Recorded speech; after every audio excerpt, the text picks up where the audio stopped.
Hello and welcome to Base on Balls, presented by the Uneducated Network. My name is Brian Wilkinson and I'll be your host. Today we have a special guest with us, Mr. Carlos Clayton, host of Uneducated Sports Talk and the brains behind the Uneducated Network, where you're watching this video at right now. So if you want to say a little word to the fans, Carlos. Well, first of all, I'd like to say if you're looking, like and subscribe. Subscribe. Thank everyone who has subscribed and those who haven't. What are you waiting on? Subscribe to this. It's been a blast. It's an honor and a pleasure to be on Base on Balls. And, we can't wait. I can't wait to talk baseball. And, that's how we're going to go ahead and do it. All right, well, we're going to go ahead and jump in and get started with a little bit of standings recap. First of all, we got Boston leading the American League East by 4.5 games over the New York Yankees. In the American League Central, you have the Cleveland Indians up by 6 games on the Minnesota Twins. In the American League West, the Astros are up by 13 games on the Los Angeles Angels. In the National League, you have the Washington Nationals up by 14 games. Crazy in that division. In the National League Central, the tightest divisional race of this year so far is kind of been back and forth. The Cubs are leading the division currently by 2 games over the Milwaukee Brewers and only 2.5 games over the St. Louis Cardinals. Right. That's going to be one to watch down the stretch coming down. Basically, whoever wins that division gets in. Whoever doesn't win that division doesn't get in. We'll talk a little bit more about that when we get to wild card. And in the National League West, the Los Angeles Dodgers are basically running away with baseball at this point. They're leading their division by 20 games. And the crazy part about that is they are winning by 20 games over the Rockies and the Diamondbacks, and those two teams still might get into the playoffs Those two, or the wild card. in fact, It, those two teams that yeah. is your National League wild card matchup right now: the it, Colorado Rockies and the Arizona Diamondbacks. it's just funny how divisions work like that. The Dodgers are 20 games. Twenty, That's crazy. 20 games, and your competition still might make it into the wild card. Both the Rockies and the Diamondbacks. So both very good teams, both playing over 600 baseball right now. right. Over 600 baseball, and that's only good enough to get them a wild card spot. That's the beauty of baseball, man. Every game counts as 162 games, which is a lot to me. But when it gets down to the nitty gritty, every game counts. And look, the Rockies and the Diamondbacks just have to keep playing decent baseball because the rest of these guys, talking to Brewers, who are probably 5 games back, I believe, of the wild card, and then you have the Cardinals trying to get in there as well, man. So the Rockies and the Diamondbacks just play their style and just survive pretty much. Basically. Survive the last whatever games you got left, man, and they will make the wild card, man. But it's funny how the division leader, the Dodgers, is just on a roll right now, man. It doesn't make any sense how good these guys are playing in the regular season. All right, and with that, we're going to get to my favorite race to watch coming down the stretch here, the American League wild card race. This started as a race where New York was winning the East, Boston was running away with the first spot in this wild card, and Kansas City was holding down the second spot in this wild card. Right. No contest. And then all of a sudden, you turn around, and now we're coming down. We're halfway through August. That means we got about 6 weeks left in this baseball season. Right. New York is officially leading the American League wildcard standings by 3.5 games. They're basically in. The next team, Minnesota. Minnesota is actually in the wild card right now. They are tied with the Los Angeles Dodgers, which is fascinating. I'm going to get to that in a second. But Minnesota were sellers at the trade deadline. They were selling off pitchers and players, and they signed Bartolo Colon from Atlanta for all of God knows what reasons. And I all of a sudden, they're in the wild card. I don't. Yeah, I'm with you. They started off the season decently, but you figured they would come back down to earth and they would struggle and they would make the playoffs. But all of a sudden now, what 62 and 59 or something? But they're above 500 and they're playing decent baseball and they might have a chance to make it to the wild card. And you're like, where did this come from? Exactly. Where You did this don't know where come this from? comes from. Exactly. But like I said, they were sellers, and I don't know what their game plan was. Maybe they felt like management felt like that they weren't going to make the wild card, so let's go ahead and just be sellers instead of being buyers. But the way baseball is a funny sport, man. The way it works, you get a three game win streak, and all of a sudden you keep that going on and momentum in the clubhouse, and the players around you they all get excited. Now all of a sudden every at bat seems easy. Every pitch from the pitcher seems like the definite pitch to throw. So it's funny when you get into rhythm in baseball how things work out things for you. can start moving in. Right. But that's not all. That's not the only thing about this wild card. Like I said, they are tied with the Los Angeles Angels, whose season looked absolutely dead. Mike Trout went down before the All Star break with a torn ligament in his thumb. He was out for 2.5 months of their season, and they couldn't win their way out of a paper bag You're right. You're right. during that stretch. They are tied. The next team behind them, the Seattle Mariners, only half a game back. The next team behind them, the Texas Rangers. The important thing about these three teams right here, all three of these teams play in the American League West, a division that the Houston Astros have absolutely dominated for the entirety of this season. Right. So, are the Astros just that good? Is the West kind of catching up to them now? Or was the West really just that bad? I wouldn't necessarily say the West is that bad because the Rangers, I mean, they've always been the last 5 or 6 years. They've always been a team that you can depend on either being close to the wild card or winning a division. So that didn't really surprise me. The Angels are the surprising team to me because with all that talent, you looked 5, 4 years ago when they had brought in Pujols on that team, and you figured that offense would be fine, but their pitching was so horrible. But now I think that it's just a little bit of luck. It shows that Mike Trout is the best baseball player position wise in the game. I wouldn't call him an MVP because he didn't play as many games, but it just shows you how good of a guy he is. And when someone like that comes back into your lineup, it kind of gives you a spark. And they found that spark and they roll with it now. But to answer your question, the Astros are just that good. Just let's be honest. Yes, they've been nicked up the last month of the season now, and a lot of injuries have plagued them. But when they get things back together and get healthy, it's all about how you end the season. I'm talking like the last week. If you can go, say the last 7 games, you go 5-2, or even a 4-3 to give you some momentum. Now you don't want to go in there 1-6 going in there, and that's horrible. Yeah, that's But the Astros are by far the best team in the American League West, and they've shown it from start to finish, and they are just that good. That lineup, when it's fully healthy, 1 through 9, is scary. It's the scariest lineup I can think of because they have not only power, they have speed, but they have good hitting and good timely hitting as well, man. So I think they're that good. But the AL West might just be that good a division as well. So the Rangers are nothing to sleep on as well. So that's what I keep saying about them. And then the final team to watch in this American League wildcard race, Kansas City, the Royals. They're only 1.5 games back. They own that spot for most of the season. So that's a 5-team race. This is a 5-team race going into the last month of the season, the AL wildcard. That's going to be really, really fun to watch. Well, those who watch my show, I said that the season preview I had the Royals going to the World Series. I just figured it was a lot of guys are under contract. This is the last year on contract, and they want to show off. You got Kane is under contract, and Kaiser has 1 year left as well. So you figured that they would come out and actually start balling, and they look good. I figured, okay, they'll keep that wild card spot, hold it in, and get hot toward the end, and then go to the World Series. But now things are kind of changing. The Rangers are very hot. I mean, 8 of the last 10 now. So I think that might be the team outside of the Yankees. That might be the team to make it to the wild card because they're playing on a crazy level, which I expected from the Rangers from the start. All right, all right. And when they played so poorly the first half of the year, and even a little bit after the All Star break, I was like, "What is going on with this Rangers team?" Because they're when healthy, and not when healthy, but when they play at their best, they're one of the best teams in the game. So, just as a final thought, the Texas Rangers, after dealing away Ace Yu Darvish, but getting back Cole Hamels, Cole Hamels is going to be the workhorse of that rotation. They're making a wild card. It's tough for me to say. I had the Royals the whole entire time, but I should stick to my pick, but if I want to be an analyst, I'm going with the Rangers just because I think that they have enough to make it at least to the wild card standings and the Royals being kicked out.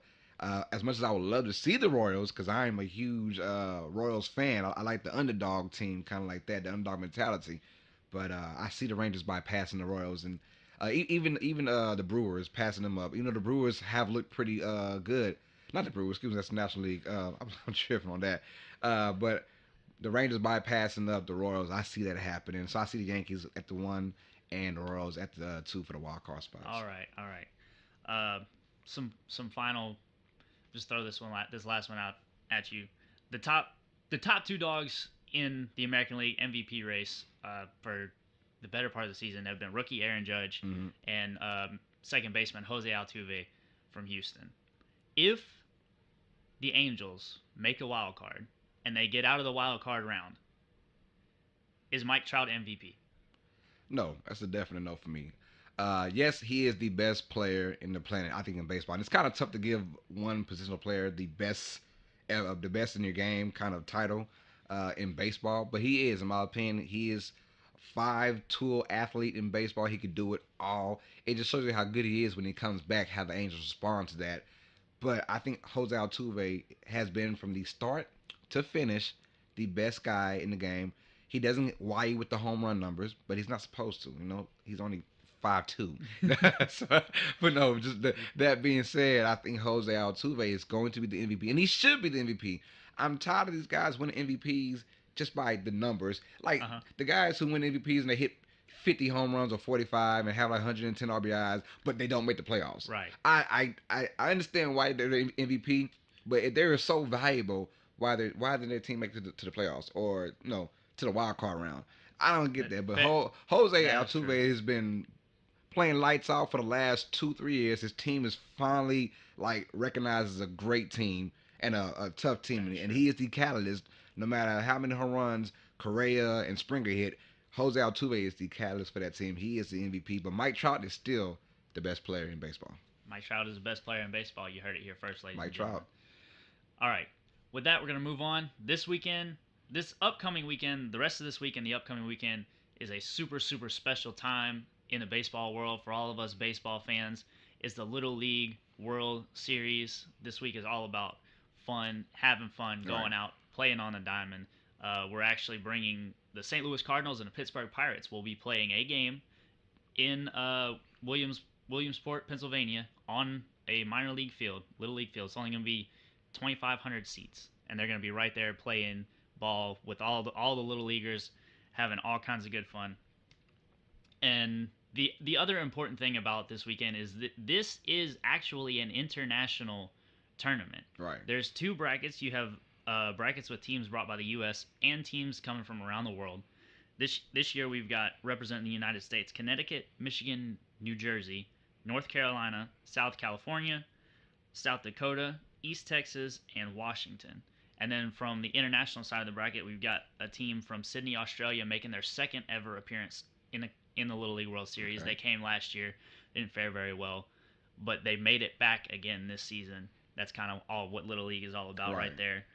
Perennial powerhouses: Canada, the Dominican Republic, Japan, South Korea, all the teams you expect to be there. Venezuela, Mexico, and Italy to round out the rest of the international bracket. What what does the Little League World Series mean to you as a Well, baseball fan? as a baseball fan, let's just not just say the Little League World Series. Any exposure that kids get from a young age. I'm talking like, of course you got to know what you're doing. So I'm not talking to 5-year-old kids. But if you're like 10, 11, 12, 13, these days with social media all around the world, I think it's a good thing. And here's why.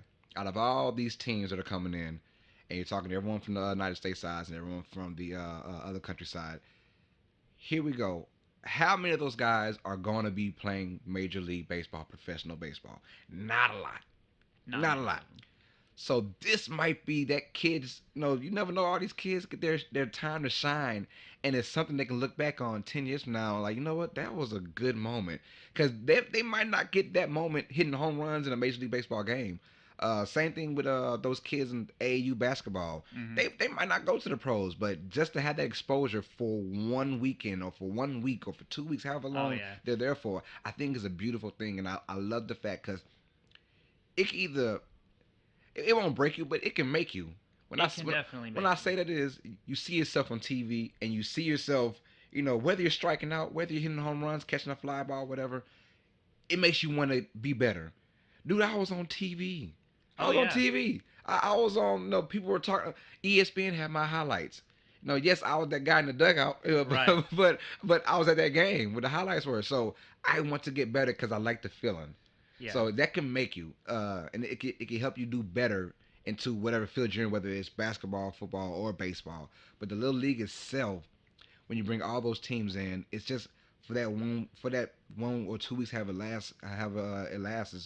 I think it's beautiful, and I think that I'm glad it happens every single year for these kids to get this exposure because, like I said, they might not ever have it again in their life. So I love it. Right. That's a good time. I mean, and these kids get don't be mistaken here. These are nationally televised games Right, on ESPN networks. right, They get full player rundowns. They get all of the same treatment that all of these big leaguers and all these guys making these millions and millions of dollars get.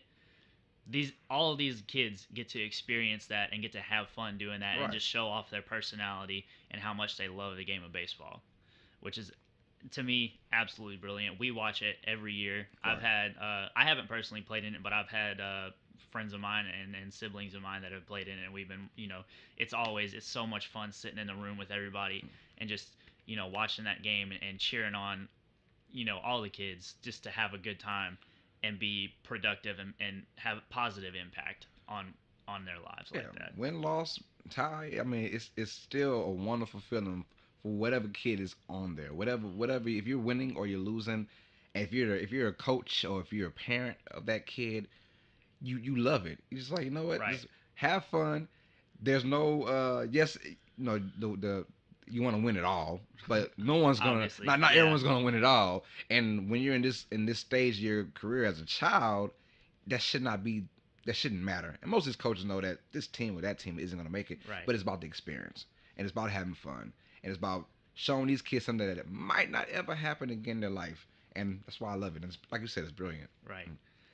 With the segue of fun, fun is an interesting topic in Major League Baseball. There's a lot of people out there that say Major League Baseball is not fun. Major League Baseball is too rooted in their traditions. Major League Baseball, they don't conform. They don't bring, the games are too long, the teams are too stingy. They don't do anything. Well, Major League Baseball this season has gone out and said, "You know what? We're going to do something about that. Okay. We're going to give you the players a players weekend. It's going to coincide with the actual end of the Little League World Series tournament, August 25th through the 27th. During this weekend, all of the teams have changed their jerseys. They're all bright colored jerseys with the shoulder stripes and super bright colors. And all of the player or not all of the players, you don't have to, but a lot of the players have chosen to wear nicknames on the back of their jerseys for their nameplates. The MLB is actually also allowing that this season, Okay. which it goes against almost everything that a lot of people say about Major League Baseball. Right.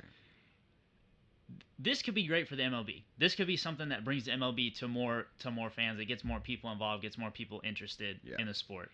That, from my personal view, I only think this could be a good thing for the MLB, particularly to coincide with the Little League World Series and the celebration of the fun of baseball. What do you take away from that? Well, as a casual fan of the game, uh, you love to see that happen because here's the thing. We all know, like you said, they're so into their traditions and so into their roots of baseball that they kind of take the fun out of everything. Now, a guy like me, it doesn't mind the games being long. It's okay, but you want to see guys with personality because the minute we've always seen the minute someone shows any sort of personality, the one that comes to me is when Joe Batista he flips his bat. The bat Yeah, flip, yeah, and yes, Joey everyone Baston's bat everyone flip. freaked out like why did he do that? And I was like, it's called emotion. It's called it's one that was emotion, and some guys loved it, and a lot of guys didn't like it. And then even in this regular game, that was a playoff game, but in a regular game, when someone shows emotion, people don't like that. So I'm glad the MLB came down with just 3 days. That's another good thing. I'm glad they only did 3 days. Uh You huh. don't want to. You're testing the waters out, so you don't want to Right. make it too long and you don't want it for 1 day either. And I like that they made a 3 day weekend, which coincides with the Little League World Series. And I love it because it brings a flavor to baseball that we haven't seen like pretty much ever.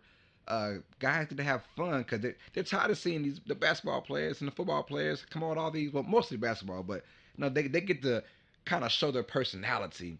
And baseball players, their faces show. Everywhere. So their faces are shown. Basketball players are faces shown. That's why those two guys, those two sports, have the most, I want to say, most celebrated players.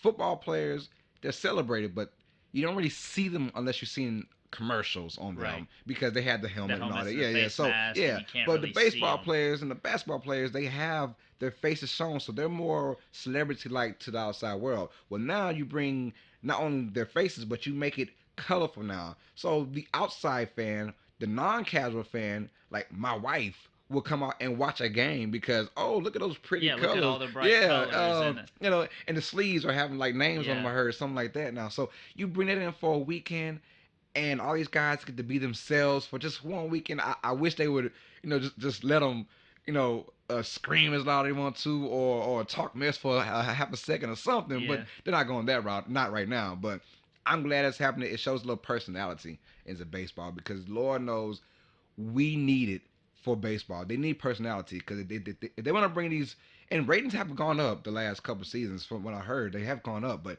if you want it to be somewhere in the basketball ratings or by for God if you could football, sniff the yeah, ratings if you of yeah, NFL football in NFL, yeah, America. yeah, and not just the World Series, but that being said, you got to bring creativity because a lot of kids, especially in the urban areas, Hmm. they're bypassing baseball, and a lot of these guys could be dominant in baseball, but they're bypassing because to them and to their families, it's a boring sport. Yeah, and it just So doesn't look yeah, like fun. if you bring creativity, you can get these great guys to come in and I want to play baseball. Let me try Right. it out. That kind of thing. So I think right now it's good for a weekend. I think next year you probably do for a couple weekends. You Uh spread it huh. out, maybe 3 weekends out the season, which I think they will do if it's a success, obviously. But it's nothing but good for the game. Good. Nothing but good. I want to see this be a perennial thing. I don't Okay. know about you, but I want to see this be a perennial thing. I like personally as a fan of the game. I do watch a lot of the games, and I like having the long season is another thing that kind of deters these type of spontaneous things like this because the season is 162 Right. games long. It lasts 6 months. You see the same thing, day in, literally day in and day out. There's for 6 months, 6 to 8 months of the year, there is a baseball game going on somewhere at some point every single Every day of day. the Yeah. year. Yes. So to bring that fire and that color and that little league spirit is great. Right. The other thing that this is going to be really good for, the actual these jerseys and things are available on sale for fans to buy during the weekend. They're in limited supply because it's a limited weekend. Right. So you got to snatch yours up quick if you want to get one of those, Carlos Correas or Altuve's, somebody like that. Those are going to go really fast. But the other thing about this is the actual player worn jerseys, the players themselves, the ones that have the guys that have the nicknames on the back of their Mm-hmm. jerseys, they're allowed to wear a patch on their shoulder that they can write in the name of somebody who was influential to them as a kid or who helped them, get to their big league career. Right. Those uniforms are actually going to be going to auction, and all of the money, all the proceeds from the sale of those uniforms are going to charities. That's awesome, Charities of the man. players' That's choices. awesome. That's awesome. So that's another big thing about trying to show this image of helping out the community Right. and being good for the sport, trying to bring the fun back into baseball. Gotcha. And nothing but good. It's nothing but good is going to happen for this. And I want to see it every year. I think they'll expand it more. If it's a success, 3 or 4 or 5 weekends out the season, they'll start doing that. I can handle that. That's fine. I don't want to see it every single day, but you know, out those weekends, it's fine. I love it. All right, I'm glad we're on the same page. Well, that's gonna hit most of our that's gonna hit all of our major topics for this episode. I'm gonna go ahead and give Mr. Carlos here. You have the floor. Something that you want to talk about. Something Right. you want. Maybe you want to ask a question. Maybe you have something you already want to talk about. Go ahead and give you the Well, floor to I, talk about I that a little got one bit. thing about the regular season. And I got something that just involves baseball as a whole, and I'll talk about this one topic about Aaron Judge's strikeout record. Okay. Now, we all know he broke the record for the positional player, and then he broke it for all time, which is 36 straight games. And records like that in baseball are going to be broken. So it's not Aaron Judge. He's been struggling, but I know that Aaron Judge is he's gonna be good. He's gonna be all right. Things happen like that. But my question for you was about the Yankees itself. You have a Rollins Chapman who just basically got shut down for God knows how long. I don't know if he's gonna out the closer role for sure. And Aaron Judge struggling. Do you see the Yankees and with their so-so pitching? Do you see the Yankees being any kind of a threat in the playoffs? And as far as the Yankees going in the playoffs, this is it. This is actually a very interesting scenario. I'm glad you brought it up. The Yankees coming into the trade deadline Mm-hmm. were one of the hottest offensive teams in baseball. Right. At the trade deadline, they acquired four, not one, not two, four bullpen pitchers and two starters. So they went out and acquired a total of six pitchers Right. to complement this hitting that they had that was on fire before the All Star break. Right. Right. Before the All Star break, the Yankees had a run differential of plus 169 Right. above their opponents, which is crazy. Mm-hmm. Now, Masahiro Tanaka has not had a season worth mentioning, and some of their middle reliever guys haven't been the greatest. But the deal about this team was their postseason was gonna be on the bats Okay. this year, Mm-hmm. which is strange when you think about the Yankees teams of the Jeter and A-Rod days. Those guys went out and they had Mariano Rivera closing out Mm-hmm. games, Andy Pettitte throwing fire, Roger Roger Clemens. I doing this mean, thing. Yeah. those teams were dominated by pitching. This team, not so much. So they went out and acquired a bunch of pitchers. They bolstered their rotation. You're thinking, okay, this is gonna make the Yankees this is gonna make the Yankees a scary. complete 180. They have this great offense. Now they got all these extra. They went out and got Sonny Gray, so they got three starters. Mm-hmm. They got three solid starters now, and all of a sudden they can't hit. Just... And you're going, what happened? Where did the Yankees go? What happened? Where did? So for all of that commentary to come up and say, I think if particularly if Masahiro Tanaka can get out of this funk that he's been in this season, I still think they stand a very good chance in the playoffs. But if they continue going at this rate that they're going, I don't see them getting out of the wild card. Yeah, I say if they got the wild card, I don't see them matching up well at all against Houston. With a Houston being 100% ready to go, I just don't see that being a contest. That might go 4-0, 4-1. If Houston is up for the challenge to do their thing, man. And one more question. I don't know what my next time being on the show is. So here's my issue with baseball. Um, I got one major issue. You play 162 games, right? Yes. Right. To win the World Series, you have to either win 12 or 11 games. Yes. That's it for the win the world. I think the ratio of playoff victories to how many games to regular season games just being played, it is amazingly crazy. Now you got basketball, which is 82 games, but then all you have to win is 16 games in the postseason. But then 162 to 12 or 11, that is, in my opinion, is crazy. Now a lot of guys want to shorten the season. I'm kind of different. I'm like, make the playoffs bigger. Now they added the wild card round, the one game. I think maybe they should turn to 3 games, a best out of 3, maybe later on in life, or extend it to. I'm one of those crazy guys like a best of 9 because you use all those pitchers. And let's be honest, when you get to the playoffs, who do you really use? You got to start playing 2 games every series. You probably got 2 other guys, your bullpen guys, maybe your closer. So you usually 2, 3. You're probably using 7 guys altogether with your pitching staff. When in the regular season, you're using 17, 18 guys, and I just want to know your take on that before we go out. How do you feel about the ratio? Here's the thing. So you do play 162 games. As far as pitching is concerned, in particular, your ace pitchers or you guys are going to be doing most of your starting. Mm-hmm. Typically only starts once every 5 games. Right. So if you're looking at that, that's a ratio of he plays about 20% of the team's actual games. So for fatigue in the pitching area, how many pitchers get used during a season, having a larger schedule like that is much better for you because your guy only goes once every 5 days. Okay. So you need you need more games to get him out more times and keep him in that rhythm so that when you get to playoff time, he's still going to be ready to go. For the bigger impact is on the positional guys, the guys that go out and that play every single day. They come out and they play. And this is kind of the thing. Baseball it's pictured as the Iron Man sport. We've been playing a 162 game season since 1938. Forever, yes. It's it's been that way for a very very long time, and they it's just that it's the American sport. They wanted to have it.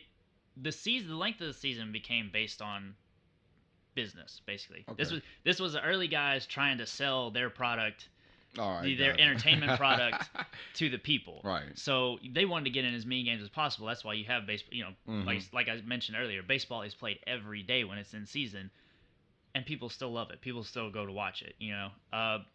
So when you talk about that compared to the playoffs, to get into the playoffs, basically you're looking at winning no fewer than 70 games. Right. So 70 out of 162. That's about a 580 win percentage right there. So you're winning just over half of your games at that point. Well, actually, Right. let me retract my words. 83 is 500. Go, yeah. So maybe just below. So number one, you can have teams that are playing below 500 baseball that get into the playoffs. Mr. Bud Selig, commissioner that was just inducted in the Hall of Fame, implemented the wild card system. Before we just had the divisional series, so you played the interdivisional matchups, and those were all 5-game series, and you played through those. So he added a wild card system, and the wild card system was incarnated as a 3-game series. So it was incarnated as a 3-game series. Okay. They felt that was too long for the players, too long of a wait to get to the next round. Gotcha, yeah. So they shortened it. They shortened it up to one. Okay. To one game. The thing about trying to add more playoff games into baseball is that the schedule is so long. Gotcha, yeah. So you would have to, in essence, right now we would be talking about the season's about to end. If you wanted to add more playoffs into baseball, we'd be talking about halfway through August, the regular season's about to be over. So you're taking out maybe 20 to 30 games. And the way that teams are evaluated in baseball is not based on individual game performance. Baseball is actually the most statistically scrutinized sport in America. The statisticians in baseball have been doing this for so long. They've come up with so many different metrics. I like to call it the most individual team sport in America because there's a statistical measure that measures everything that you do for your team and determines how good you can be at it. So baseball is measured in 10, 20 games is how you're measured. That's how your success is measured. It's not measured in, you can't measure it the way that you do basketball where, you play one team and then you play another team and you play another team. You're still playing a lot of games. You still play 2-3 games within the early part of a week. But you can be measured in basketball based on one game. All right. Where in baseball, yeah, it doesn't really work that way. The series are series are 3 and 4 game series. So to win a series, you got to go. You have to prove that you have longevity. There you go. Yeah. That's the point of the regular season of baseball. Prove that you can do it for more than just today. Right. Prove that you can do it tomorrow and the next day. So by the time you get to the playoffs, you're one of those teams that has already proved that. So you don't need to win as many games. You just need to now you just need to prove I like that. that you can beat the other guys that can do what you can do. Right. So you don't need as many playoff games. Not saying the playoffs are a dud, because the playoffs are exciting. I mean, every I know for sure if I don't watch a lot of the regular season, I'm going to watch the playoffs because it's intense every game. That's what I like about the baseball playoffs. It's very intense. I know that. Yeah, and that's another thing that comes out of that dichotomy. The regular season is really long. So all of a sudden, the playoff season is like you could be gone tomorrow. Right. Literally. In most of the rest of baseball, there's always tomorrow. Right. Now, tomorrow's not a given. I like that. So that's what always makes the baseball playoffs so interesting is that it's so short compared to the regular season. Cool. In my personal estimation. I like that. That was good. That was very good. And this is gonna be our final closing thoughts before we get to the outro for this episode. Who you got? Who's making the World Series, and who's winning? Man, look here. Now, out of the National League, I'm still sticking with my guns. I said it in the beginning. I said it the season preview on my show, Uneducated Sports Talk. But I said the Washington Nationals. and The Nationals. I still got them. And I talked about the Dodgers before, and here's my case with the Dodgers. It's always we're so freaking good, and then we get crazy in the playoffs for some reason. They find ways to lose. They do. And They have that reputation. this right here, this year is symbolic to what they might be.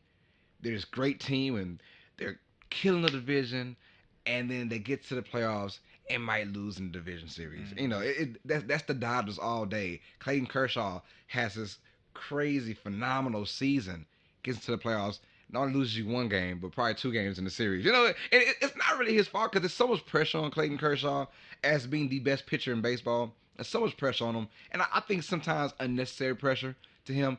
But when you're the best, you gotta show it in the playoffs. You can be good all you want with all these Cy Youngs all you want, but when you get into the playoffs, you gotta bring your A game because the Dodgers and their bats always seem to go away in the playoffs. So that's why I'm picking the Nationals. It's almost like Dodgers prove it to me before I can start putting you in contention. Mm-hmm. And then in the American League, it's tough, man. So I had Kansas City before the season started, but they're still teeter-tottering, and I had the Rangers going above them. But right now, I gotta say, when healthy, the Astros are the best team in baseball. When healthy, even better than the Dodgers. Even better than the Dodgers. Even better. So right now, I'm going with Washington and Houston in the World Series, and I have the Washington Nationals win the World Series, man. I have the Nats win the World Series. I think it'll be a good one. A lot of star power in that series, but I think the Nationals will take it. But I'm rooting for the Astros, obviously. I'm an Astros guy, but I have the Nationals winning it all. So you got us another disappointing trip. Hey. It's nothing like being swept by the White Sox. It's not that. All right, so we're going at least 5 games. It might go 6 or 7. I'm hoping for 6 or 7. Now, let's not forget about Cleveland now. I do think Cleveland is going to be very, very tough. If they do face the Astros, Cleveland could win it and go back to the World Series. If they get all their pitching and their bullpen, once their bullpen gets back together again, if the Cleveland Indians make the playoffs, they will be a hard threat to go back to the World Series. And, of course, you can't forget Chicago, because Chicago's going to be in the playoffs somewhere. But I do think Washington is the better team than Chicago is. Chicago kind of got like that. You know, we won the World Series. We're kind of, we're good. 108 years. 108 years between World Series. It was 1 year not making it. What's 1 year not making the playoffs, right? Or going to the World Series, so. I'm feeling kind of the same way on the American League side of the bracket. I think Cleveland is good enough. I think Cleveland is the only team probably that is good enough to beat Houston, but I'm going to let my bias show a little bit. I'm still taking Houston to the World Series in the American League. In a National League, man, I'm just say them, man. Just go ahead and say them. I'm giving it to LA. This is their year. Yeah. This is my thing. This is LA's year. They went out and picked up an extra starting pitcher, an extra ace starting pitcher to bolster up behind Clayton Kershaw for this postseason. They're batting. They are actually right now, because Houston has been I've seen it though. So hurt. They are the best batting team in baseball. They have almost a 200 run differential right now. Yeah, it's crazy. So to me, particularly with all of the success that they've had over the past decade, this is LA's year. They're making it to the World Series. They're finally going to get over that hump. Kershaw is going to get to pitch in his World Series. 1988. But I still have Houston taking it in 7. Hey, Houston taking it in 7 versus LA. Oh my goodness. Because Houston's team is built around that offense. LA does have a little bit of an edge in the bullpen and a slight edge in the starting pitching category. So that's going to take it. That's going to take this series, and lengthen it out to the 6 games. But Houston just has this weird magic at the end of games in the pressure situations where they find that hit, they find that couple of runs, and it's going to come down, it's going to come down to that 7th game in the World Series, and Houston's going to run away with it. That's what I've got going on in this year's World Series. That game 6 we're going, huh? We're going to that game 6? We go to Houston. we gonna watch it. We're We going. gonna be there. Lord I will Jesus. be if we're going to. If Houston makes it to the World Series, I'm going to a game. I'm Yeah. going to one of them. It's gonna happen. I'll probably go to the early one just in case. Might be game 3. Yeah.